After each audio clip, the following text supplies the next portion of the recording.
The more dark and the more disturbing a book, the better in my opinion. In today's video, I bring you 10 of the most dark and disturbing books I have ever read. And it goes without saying that I'll be keeping this completely spoiler free. When it comes to modern day crime, thriller and mystery books, I just feel that they are a lot tamer than what they used to be. But in this video, I bring you a mixture of older and newer dark and disturbing books. Emery's Crime here. I'm a crime, thriller and mystery book lover. I spend my days reading tons and tons of books, which means I can tell you which ones that I think you should read and which you should avoid. These are in no particular order. In my opinion, they're all fantastic, so let's get started. And also, it goes without saying, but please, please, please check the trigger warnings for all 10 of these books.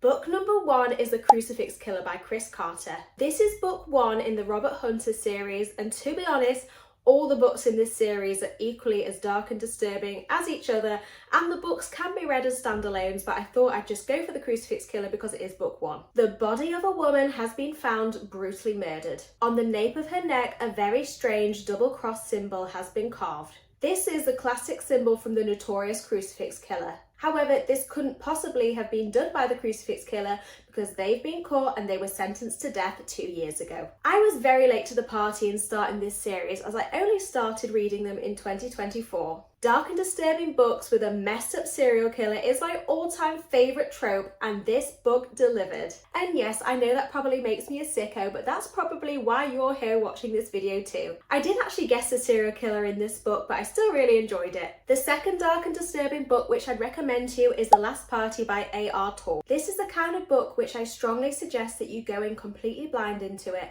You'll be a little underwhelmed and confused to start with, but then you can thank me later because it will be so worth it. This was mine and my friend Michaela, who I'll tag in the comments, in-person book club book the other month, and everybody loved it. Even though this book was super dark and disturbing, I actually found that it wasn't too graphic or gory, which was a bonus. It leaves a lot to the imagination when it comes to these graphic details, which is something I particularly appreciated. It was so good at throwing you off the scent and confusing you and making you change your mind. It was just such a nice touch. Something else I particularly enjoyed about the format of this book is that before some of the chapters there are little snippets and excerpts of other people's opinions. This was the first time that I read a book by this author, and now I am desperate to work my way through her backlist. She wrote The Girl in 6E, and that one in particular sounds fantastic. Book number 3 is The Surgeon by Tess Gerriston. This is book 1 in the Rizzoli Isles series, even though we only meet Rizzoli in book 1, and it's not until book 2 that we meet Isles. A serial killer is on the loose, torturing and murdering women in Boston. The methods he displays leads Rizzoli and her team to believe that he has a medical background,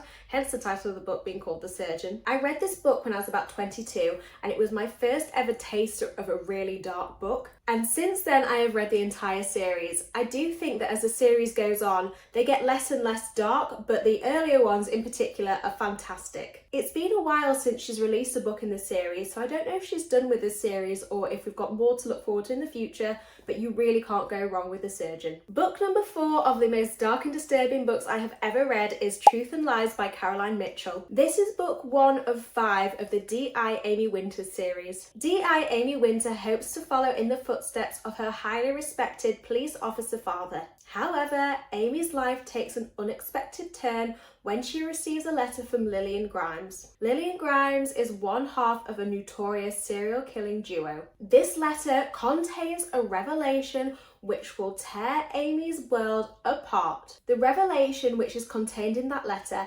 absolutely blew my mind. It really shocked me to the very core. I've read pretty much all the books in this series, and to be honest I would recommend them all, but book 1 has been my favourite. Book 5 is Keep It in the Family by John Marrs. John Marrs writes 2 kinds of books. The first kind are dystopian sci-fi thrillers including The One and The Family Experiment. And the other books that he writes are more traditional thrillers. Keep It in the Family falls into the more traditional thriller category, and of the ones I've read in this category, this is the darkest and my favourite. Mia and Finn are busy turning a derelict house into their dream home. They're experiencing a little bit of a time crunch, however, because Mia is pregnant and they want to get the house ready before the baby is born. While doing up the house, Mia comes across a really shocking message scrawled into the skirting board which says, "I will save them from the attic." So obviously they go up to the attic to investigate. When they explore the attic, they come across some unimaginable horrors. This has short punchy chapters which makes it so easy to devour, and it just has some really shocking twists thrown into the mix. I've recommended this book to a few people and they've all enjoyed it. I've had no negative feedback so far. We are at the midpoint already. 5 dark and disturbing books down and 5 more to go. Book 6 is The Butterfly Garden by Dot Hutchinson. And if you've watched my top 10 books of all time video, you will have seen me mention this and The Surgeon in that video. A serial killer known as the Gardener is kidnapping beautiful young women. He assigns them all a different species of butterfly. He then tattoos their face and body to match the species of butterfly which he's given to them. And once they hit a certain age, he kills them and preserves their bodies. He keeps both the alive women and the preserved bodies of the women in the Butterfly Garden. This is certainly up there when it comes to the most dark and disturbing books I have ever read. This one was horrific, but in a good way. The concept was so unique and I have never read anything like it before. It's book 1 of 4 in a series and you can just finish with book 1, you don't need to continue. I've read all 4 books in the series. I thought that book 2 was a bit of a letdown, but I really enjoyed books 3 and 4, but book 1 was still my favourite by far. I also believe that these are included as part of the Kindle Unlimited subscription, so if you have that subscription you can download these for free. Book 7 of the most dark and disturbing books I've ever read is The Last Thing to Burn by Will Dean. Her husband Len calls her Jane. That is not her name and he is not her husband. This is obviously one of the most dark and disturbing books I've ever read, otherwise it wouldn't be included within this video. However, I'm going to be real with you, I wasn't wild on this, I just thought it was okay. Obviously it ticks the dark and disturbing criteria, but it is a real slow burn book. It's quite a short book, but I felt like lots of background information was missing and I think it would have been really good to have this information to add to the story. I'm glad that I didn't DNF it, however, because the ending is really exciting and it has a mind-blowing twist. People rave about Will Dean all the time. I've read a couple of his books and so far I've not been overly impressed. So when it comes to not being blown away by The Last Thing to Burn, it might just be a me problem and I just might not get on with his style of writing. Book number 8 is Saving Noah by Lucinda Berry. Pretty much all of Lucinda Berry's books are dark and disturbing, or certainly the ones which I have read. So if you're looking for that dark and disturbing hit, then I don't think you can go wrong with any of her books, but today I wanted to talk in particular about Saving Noah. Noah's family is completely torn apart after he confesses to molesting not 1 but 2 8-year-old girls. It goes without saying that this is a really hard and really difficult read. It's a real roller coaster and it's so thought-provoking. There's a lot I could say about this book, but obviously I want to keep everything completely spoiler-free. If you do think you're able to read this book, I'd recommend that you read it with 1 or 2 other people because you're going to want to talk about it. And also make sure that you have a pack of tissues at the ready. Book number 9 is an oldie and that is Blindsighted by Karen Slaughter. This is book number 1 in the Grant Country series. There seems to be a bit of a trend with my reads and quite a lot of the dark and disturbing books which I do read are series. Anyway, back to the plot of Blindsighted. Sarah Linton, a medical examiner and paediatrician, finds a woman dead in a local diner bathroom. Police officer Jeffrey Tolliver, who also happens to be Sarah's ex-husband, is in charge of investigating this case. It becomes clear pretty quickly that they are dealing with a serial killer when a second victim is found shortly and they have been crucified.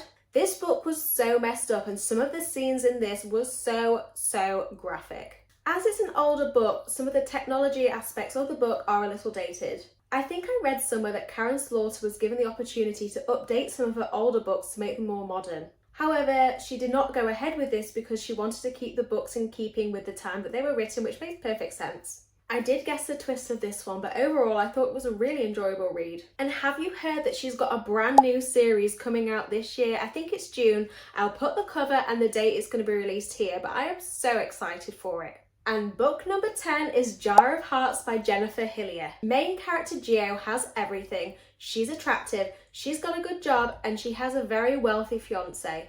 However, the police send her straight to jail when they discover that she had been involved in the cover-up of the murder of her best friend 14 years ago. She is sent to jail for 5 years and she loses everything. Her ex-boyfriend Calvin was a serial killer and he escapes from prison. After Gio is released from prison, dead bodies start showing up outside her home and it's pretty clear that Calvin is coming for her next. This, again, with all of the other 9 books which I've spoken about on this video, it was a super gripping and super dark and disturbing book. I absolutely inhaled it, and it's actually criminal that I've not read any more Jennifer Hillier books since then, so that's going to be a goal for 2025 to read more of her books. So that concludes the 10 most dark and disturbing books which I have ever read. So just to really quickly recap, the books were The Crucifix Killer, The Last Party, The Surgeon, Truth and Lies, Keep It in the Family, The Butterfly Garden, The Last Thing to Burn, Saving Noah, Blindsighted, and Jar of Hearts. Thank you so much for taking the time to watch this video. If you're able to like this video and hit that subscribe button, it would mean the absolute world to me. What is the darkest and the most disturbing book you have ever read? Let me know in the comments. Thank you. Bye.